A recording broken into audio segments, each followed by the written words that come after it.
Ale tím, že to mělo takovýhle velký boom, jak si říkáš, od toho covidu, tak využil jsi někdy toho, že seš známý, slavný a že máš to jméno jako... Zkusil se třeba i z nějaké situace dostat díky tomu, že máš to známý jméno? A kolikrát? Nebo spíš, co ti všechno prošlo? Jo.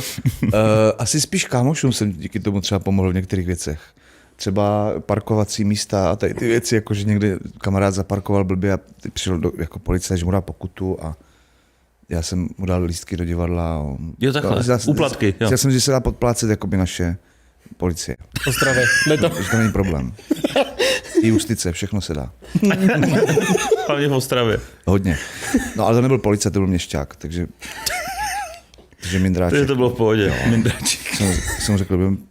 Jsem řekl dobrý pane kapitáne a on už vlastně říkal, no mistře. Tak jsme se tam tak chvilku honili péra na dálku a vrátil mu ty 2 kila a řekl, jeďte, kluci. Tak a nikdy jindy, jo? Si jinak, to nezneužil? Já myslím, že ne. Já myslím, že nemám tu potřebu. Ne. Ani nemám kdy, já neřídím auta, nechodím na party, nechlastám, nefetuju, takže ono vlastně není moc ani možností, jak se z něčeho jako dostat.